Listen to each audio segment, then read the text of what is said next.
قدرمانو دوستانو سلامونه زه وټی یم هرکلی مو کوم چې د ډیجیټل چین پروګرام ګورئ. سږ کال د یو کمربند او یوې لارې وړاندیز له لسمې کلیزې سره برابر دی.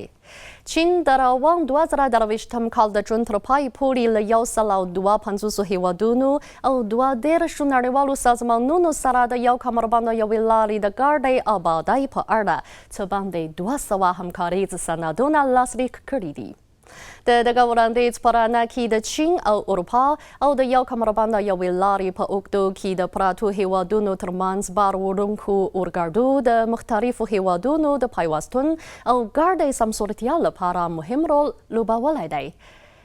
زه به په نننۍ پروګرام کې د ګڼو شمیرو له مخې په تیرې یوې لسیزې کې د تولید او عرضې د نړیوالو ځنځيرونو د خوندیتوب او ثبات د ساتلو په برخه کې د یادو اورګاډو په اړه معلومات در سره شریک کړم.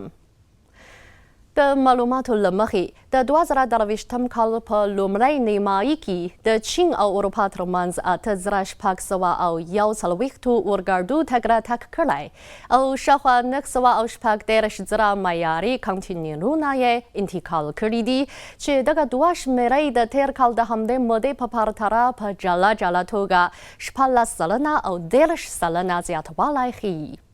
په دې جمله کې د چین او اروپا ترمنځ د بار وړونکو اورګاډو د حرکت پر ختیځې کرښې چې د منجوري او سویفنخه له بندرونو څخه تیریږي 2,250 اورګاډو تګ راتګ کړی او 293 معیاري کانټینرونه یې انتقال کړي دي.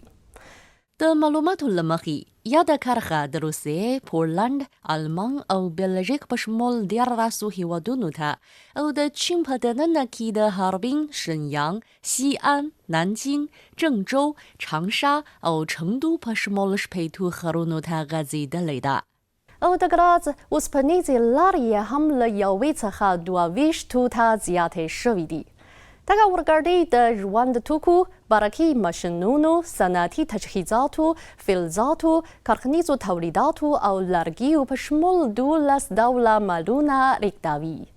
د یادونې وړ ځای دا دی چې د 2023 کال په جولای کې د چین د لنجو ښار او د افغانستان د خیراتان بندر ترمنځ هم بار وړونکو اورګاډو په رسمي توګه کار پیل کړی دی او باور دا دی چې دغه کار به د چین، کرغیزستان، ازبکستان او افغانستان په شمول د یو کمربند او یوې لارې په اوږدو کې د پراتو هیوادونو ترمنځ اقتصادي او سوداګریزې همکارۍ پیاوړې کړي. له یوې لسیزې راهیسې د چین او اروپا ترمنځ په بار وړونکو اورګاډو کې د انتقال شویو مالونو په ډولونو او شمېر کې زیاتوالی راغلی او ښه اغېزه یې ښندلې ده.